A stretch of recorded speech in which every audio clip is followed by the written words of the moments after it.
एक दिन 4 दोस्त बस से कहीं घूमने के लिए निकले थे।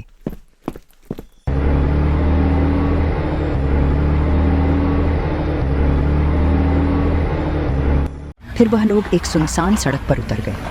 वहां एक बहुत पुराना मुगलों का महल होता है।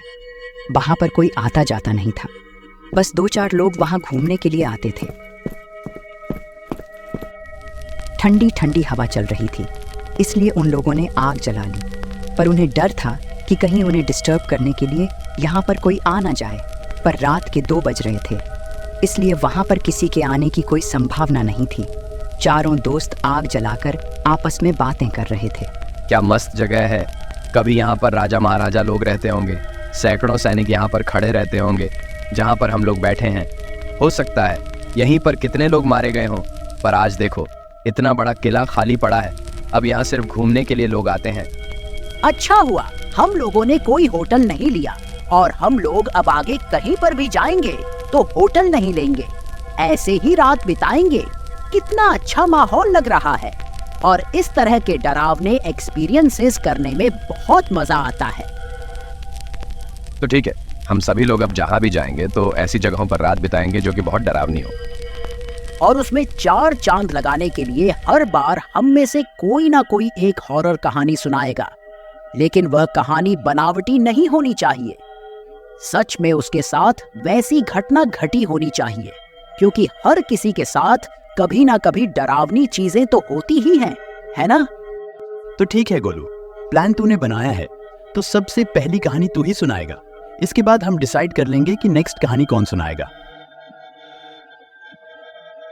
ठीक है, तो दिल थाम कर बैठो, और अब मैं तुम लोगों को असली कहानी सुनाने जा रहा हूँ। कमलेश, यह कहानी तुझे जरूर पता होगी, क्योंकि तेरे साथ जो घटना घटी थी मैं वही कहानी सुनाने वाला हूँ। अच्छा, वह कहानी सुनाने जा रहा है तू? यार, उस बारे में मैं सोच लेता हूँ ना तो आज भी मेरे रोंगटे खड़े हो जाते हैं। ठीक है, सुना, मजा आएगा। तो कहानी यहाँ से शुरू होती है कि रात के करीब 1 बजे हाईवे पर मैं अपनी स्कूटी से कहीं जा रहा था। हाईवे पर दूर दूर तक कोई भी दिखाई नहीं दे रहा था। चारों तरफ सिर्फ सन्नाटा था। हवाओं की भयानक डरावनी आवाजें मेरे कानों में बार बार पड़ रही थी, लेकिन मैं स्कूटी ड्राइव किए जा रहा था। पता नहीं कमलेश किस हालत में होगा। कब से दारू लेने गया था, आधी रात हो गई, अभी तक नहीं लौटा। मैंने स्कूटी और तेज कर दी कि तभी एक बूढ़ा इंसान सामने आ जाता है। मैंने अचानक ब्रेक लगा दी। बाबा का चेहरा बहुत ही भयानक लग रहा था। अरे बाबा जी, पूरी सड़क खाली पड़ी है, मेरी गाड़ी के सामने ही आना था आपको। अभी आपको चोट लग जाती तो। फिर बाबा कुछ बोले, पर उनका जवाब मुझे समझ नहीं आया। चोट तो बहुत पहले लग चुकी है बेटा। ऐसे उल्टे काम करोगे तो चोट लगेगी ना। लेकिन अब मुझे कभी चोट नहीं लग सकती बेटा, चाहे मुझ पर कोई गाड़ी ही क्यों ना चढ़ जाए। मैं बाबा की बात सुनकर थोड़ा हैरान हुआ। मैंने बाबा से कुछ कहने ही वाला था कि इतने में बारिश होने लगी। आसमान में बिजली कड़कने लगी।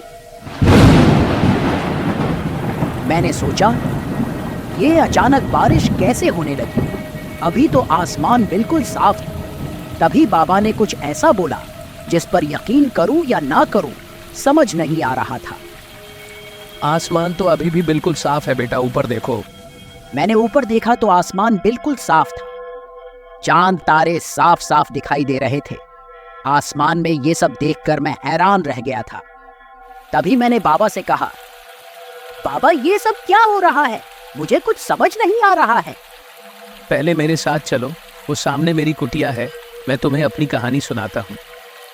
अरे बाबा जी, मेरे पास आपकी रामायण सुनने का वक्त नहीं है।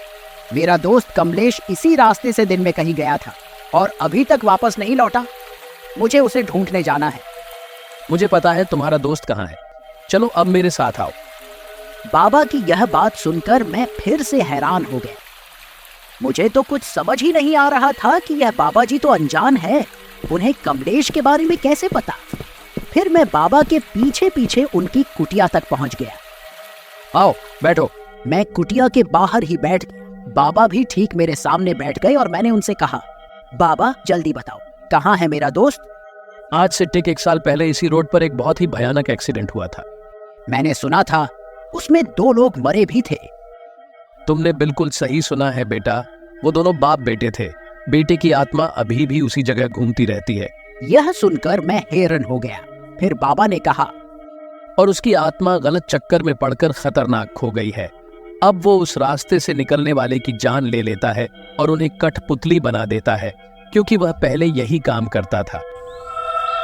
बाबा की यह बात सुनकर मैं बहुत डर गया और मैंने कहा, इसका मतलब उसकी आत्मा ने मेरे दोस्त को भी कठपुतला बना दिया। नहीं, अभी नहीं, अभी तुम्हारा दोस्त उसकी कैद में है, पर उस आत्मा ने कमलेश को अभी तक मारा नहीं है। यह सब आपको कैसे पता चली बाबा? सब समझ आ जाएगा, थोड़ा धैर्य रखो बेटा और पूरी बात सुनो। ये जो बारिश हो रही है, ये उसी आत्मा ने कराई है। बाबा, मेरा दोस्त कमलेश ही बहुत डरपोक है, वो तो डर कर ही मर जाएगा। जब आप इतना कुछ जानते हैं तो मेरे दोस्त को बचा भी सकते हैं। हाँ, बचा सकता हूँ, लेकिन उसके लिए तुम्हें उसी जगह जाना होगा जहाँ एक्सीडेंट हुआ था। मेरा यहाँ रहना जरूरी है, तुम जाओ, तुम्हारा दोस्त जरूरी बच जाएगा। अगर जरूरत पड़ी तो मैं तुरंत आ जाऊंगा। ठीक है बाबा, चलता हूँ मैं वहां से उठा, अपनी स्कूटी स्टार्ट की और चला गया। जैसे ही मैं थोड़ी दूर पहुंचा, अचानक बारिश तेज हो गई, हवाएं तेज हो गई। मैंने देखा कि एक भयानक आत्मा कमलेश को डरा रही थी। वो नजारा बेहद खौफनाक था। कमलेश धीरे धीरे दबी आवाज में रो रहा था। मैंने अपने डर को कंट्रोल किया, तुरंत अपनी स्कूटी से उतरा और आगे बढ़ गया। कमलेश, कमलेश, तुम्हें कुछ नहीं होगा। कमलेश ने जैसे ही मुझे देखा, उसके चेहरे पर थोड़ी राहत दिखी। गोलू बचाओ मुझे, ये आत्माएं मुझे कठपुतली बनाना चाहती है।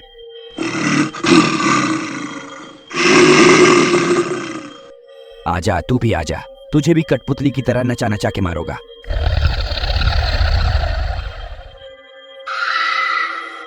तभी अचानक बारिश रुक गई और आसमान में बिजली कड़की।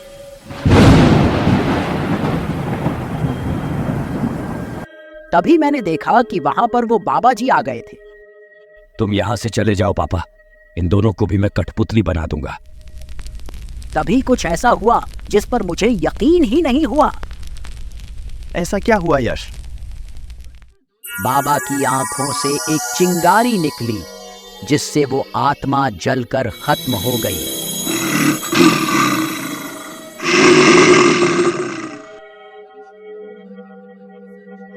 पर बाबा को यह आत्मा पापा क्यों बोल रही थी, मैं इस बात से बहुत हैरान हुआ। मैं बहुत हैरानी से बाबा को देख रहा था। हैरान मत हो बेटा, 1 साल पहले जो एक्सीडेंट हुआ था, मैं और मेरा बेटा ही उस एक्सीडेंट में मरे थे और मैं ही उसका पहला कठपुतला था। इतना बोलकर बाबा धुआं बनकर आसमान में उड़ गए। इन सब के बीच कमलेश भागकर मेरे पास आ गया। अच्छा हुआ तू आ गया, तुझे कुछ हुआ तो नहीं? ये सब बातें बाद में करना, अभी जल्दी से भागो यहाँ से। मैं कमलेश को स्कूटी पर बैठाकर वहां से चला गया।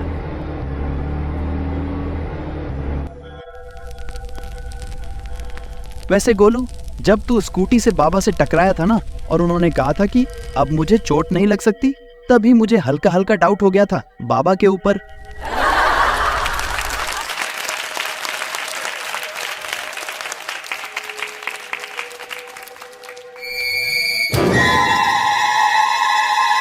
अगर आपको हमारी कहानी पसंद आई है तो हमारे चैनल को सब्सक्राइब करें और लाइक करें।